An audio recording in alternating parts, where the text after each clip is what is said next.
Every time a watch company reaches out to me and says, hey, I've seen that you make watch-related videos on YouTube, would love for you to feature one of our watches, I get a little bit excited. I get a little bit excited about the idea of having another watch in my collection.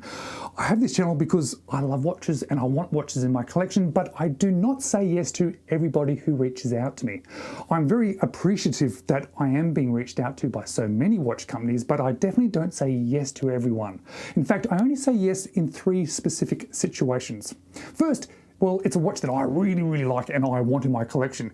If a watch company is going to give me a watch to feature that I really want to own, well, I'm going to say yes.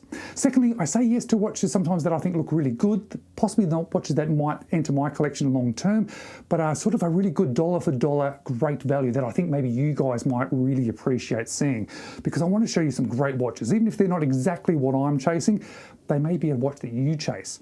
But the third reason is for watches that I consider to be either fun watches or interesting watches or bizarre watches, just because I think, well, it's interesting, it's fun. And some of these fun, interesting, bizarre watches that I have said yes to have ended up being fantastic watches and watches that I've really appreciated. And that is why I actually said yes to GEYA. When they reached out to me, I had a look on their website, and I have to admit, initially I thought, I don't think I want any of these. But then I thought, you know what? One of these might be fun, one of these might be interesting, and you just never know. They might be absolutely amazing. So against my better judgment, I said yes this time.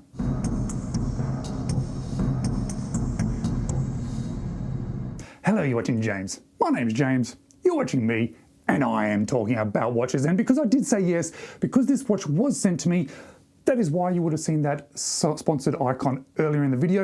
And I'm also going to leave a link just directly to their website. So if you want to check out their watches in a little bit more detail, or the different variations, or the other things that they have available, well, you can go straight to them. And when you look on their website, you're going to see they tend to have a specific theme of watches that they do.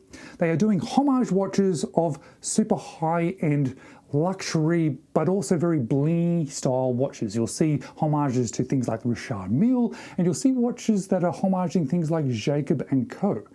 And that is the one that I actually said yes to, not because I specifically love this design, not because I can particularly see myself wearing this design, but it is such a different, interesting, fun design that is so different to anything that I've experienced before that I thought I would like to experience it. Even if it is a homage, I want to experience it to see what all the fuss is about. Is this something that we should be thinking about more? Should I be leaning towards thinking about something like this? Should a Jacob & Co watch be a Grail watch for me? Not that I could ever afford one.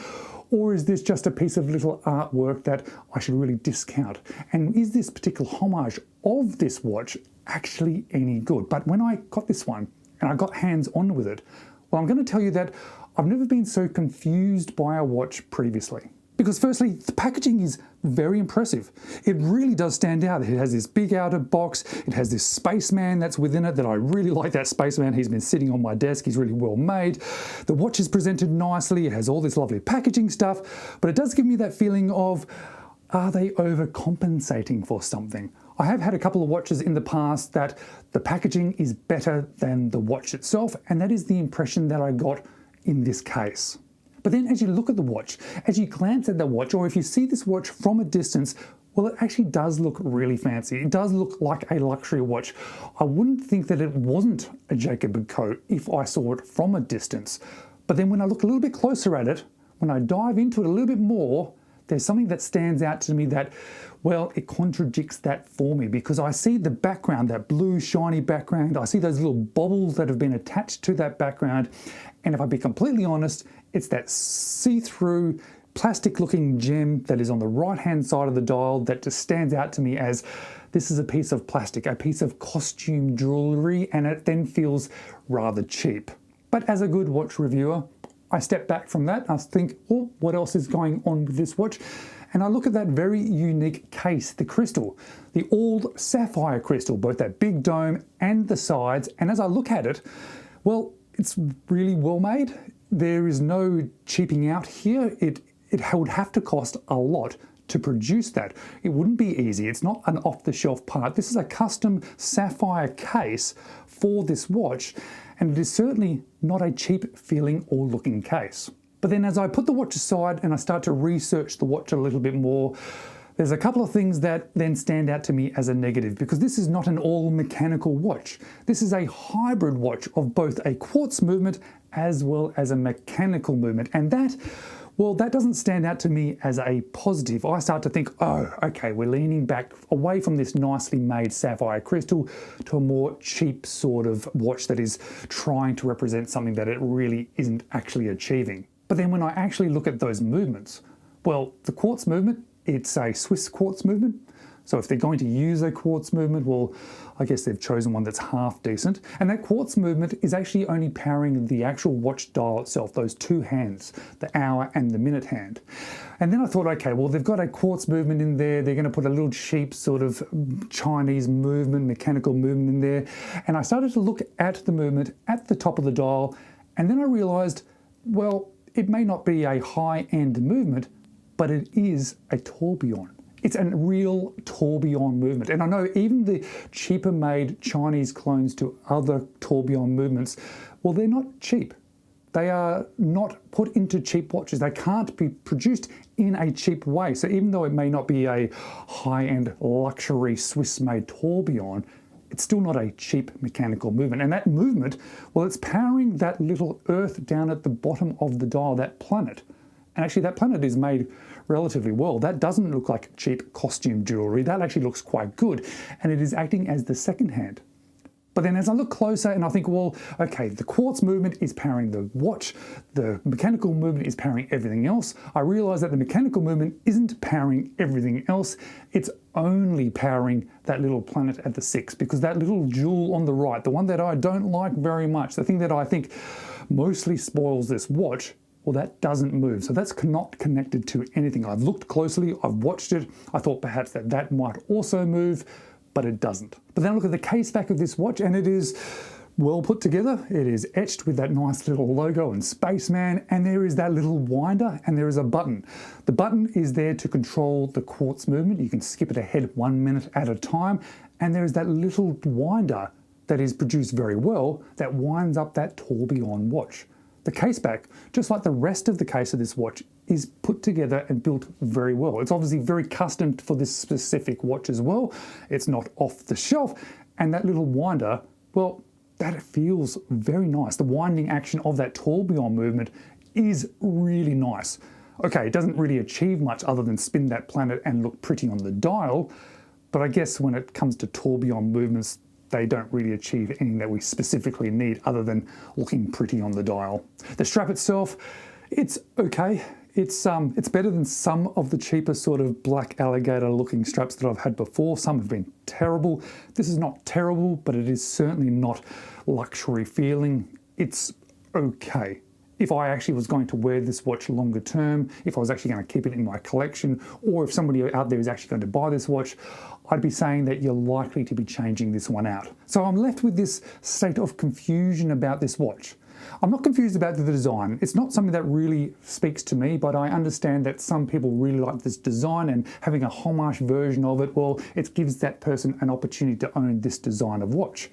I'm not confused about the tourbillon. That is actually very impressive, and I really like having that in hand and in my collection, or I would like one in my collection at some point. I'm not sure if this is the right one to have in my collection, but I do like that. What I'm confused about is that they seem to have gone so far to make such a great quality watch, or at least presents very well with that caseback, with that tourbillon movement, with that planet that spins, with the sapphire crystal, with the packaging, but they haven't then gone the extra step by making everything else perfect.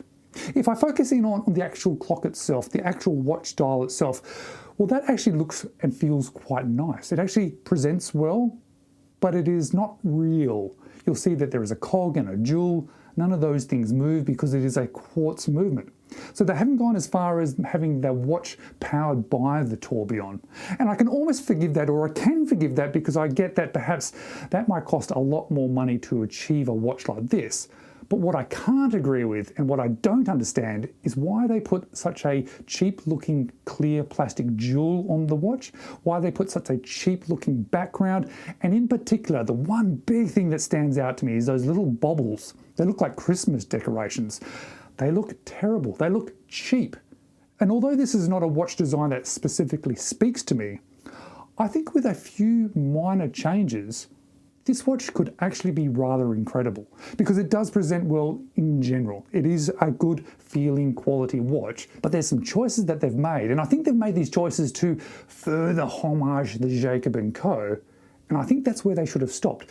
I think homaging this overall design is okay, I get that, but I think instead of doubling down on the homage version of it, I think they should have made a little bit of a left turn. They shouldn't have put that crystal thing on there. They should have put a different background. They shouldn't have put those little bobbles. If they'd made it a homage but with their own sort of design, this could actually be a great watch. I'm not sure whether or not I'd still wear it, but it could be a great watch. In fact, I'm actually quite interested to pull this one apart and see if I can do some modifications to it. I'm still not sure if then I'd actually end up wearing it, but I'm not really sure what I'm going to do with this watch. I don't think anybody out there is going to specifically want to buy it off me, and that's okay. This one didn't cost me anything, so maybe it might be an interesting project watch to pull apart and see if I can improve it. If you'd like to see me do that, let me know in the comments below. Let me pull this thing apart, and if I destroy it, well, I'm not really losing anything, but it could be quite an interesting thing to do. I like tinkering on things, and imagine if I could fix all the negatives of this, or at least what I consider negatives. Hey, if you like this, if you think it looks fantastic, I can say there is definitely enough positives of this one that might get you over the line for this one. It's not specifically cheap watch. If you see it online there, it's currently on discount apparently, but it's still not particularly cheap. And I understand that price because, well, there are elements amongst this that are expensive. So it could not be a super cheap watch, but it is a hurdle that you'd have to get over to have this style of watch. But let me know in the comments below if you think I should pull this thing apart and try and improve it. Thanks for that. After you leave that comment, however, would you like to watch another one of my watch-related videos?